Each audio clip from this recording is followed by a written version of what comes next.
come down, the Jungle Man, Quaker City, one of the songs from Birmingham, was traveled to Gloucester, London, I said Jah Youth and King Original, 1979, Jashaka, Quaker City, 1981. So these songs was coming to Gloucester, my hometown, and playing and love Rasta song, we get inspired. See? So me and my brother Milton Naphtali, he's in Australia right now, with a song called Earthshaker.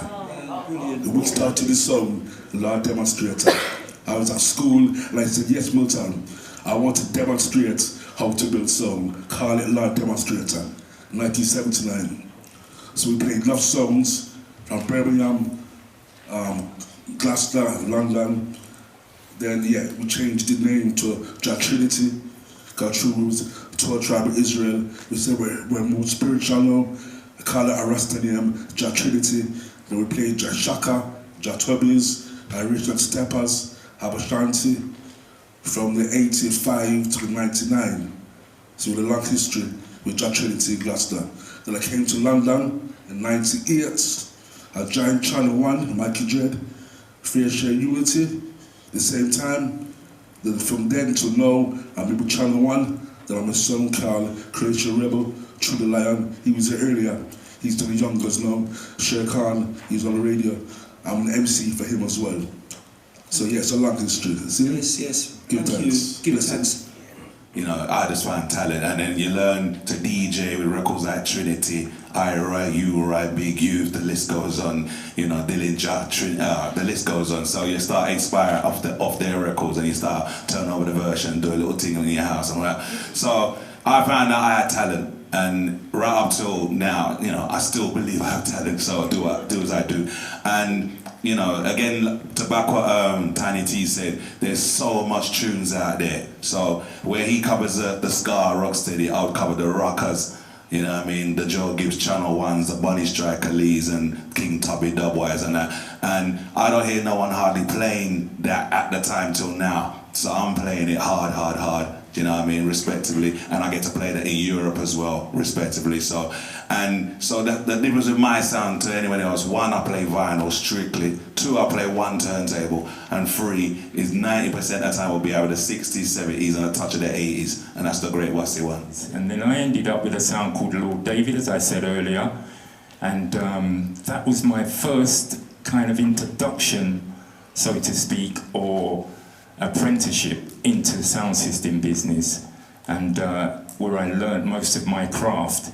And by 1976 we decided that the music was changing, and we had found, or we were rooted in Rastafari from around 1974, and there was no one that was really offering anything and saying anything to do with Rastafari. So we decided to set up Mombasa, which means conquering lion in Amharic, and our mission was to spread the music, roots rock reggae, along with all the other forms of music, including ska, rocksteady, mento, and kumina, and blue beat, the whole thing, dub, DJ, and everything else that was being played in the dances. So that's basically where we came from, as Mombasa Sound System, and we give thanks for that. Thank you. And when you play Brixton Wreck, you know, the vibe in a Brixton, you know, say, yeah, you know what I mean? And people used to reach, and we can go on till 6, 7 o'clock, and all that kind of thing there. When that kind of left, and then we had to move to different places like Scala. We never liked Scala too tough due to the shape of the thing. And then from Scala now, Scala kind of like that done. And now it seems like all the venues them seem to be like get licked down, and holy flats and all them things they start coming on them something there. So it's like so the venues them are hard to come by right now. So it's like there's a little bad vibe now. Everybody's trying to find some venues where they can play late and draw to bassline, you know what I mean? So, cool. Yeah. I did always play the B-side of the record. We never play vocal them time there. Because I was so much into the music, it's just the B-side we had to play. And we used to get a name for it, you know? And we used to go around and we get a reputation because we was the only Indian sound I play reggae music. And then and then throw in a dance hall one time against another sound, and I never knew it was a clash. Lord. Named the sound King Earthquake. It was Mighty Earthquake at the time, but it renamed to King Earthquake at that time, and we never stopped from that. You know, but because you're progressing into dancehall, you have to step up with the times. And they used to bring in a law that said you can't bring in certain equipment in a place unless it's pack tested. You get me? So this is why we did have to change and get certified. You couldn't bring in valve anymore. And what's pack testing? Very briefly. Pack testing is your equipment that is professionally electrically certified to go in a people place. What used to be valve, I never did valve. I'll try and keep it as we have it today, but not the what do you call it, management system, things like that. I want to play the traditional preamp, amps, you know, less is more kind of thing. And so that for me, I'm satisfied with that, and wherever I play, it works for me, so that's all good. What was the other question part of that? Is how I play, one turntable, try to keep it the old school vibe, you know, and like I said, predominantly vinyl, no doubt about it. Don't play CDs, no laptop, and I will never be encouraged to do that either. This brother here. Yeah. Be selective. I've gone into dances where I've gone one box of sevens and I've done the dance in 4 hours. I've tested it how much times and, you know, tried and tested and it works. I can go and dance with one box of 45s and play 4 hours straight. The first sound ever to play in Brackwell Bar, you have to update your sound system. You have to have a bigger amps, better preamp, etc., and the great big full speaker box that take 4 men to lift it.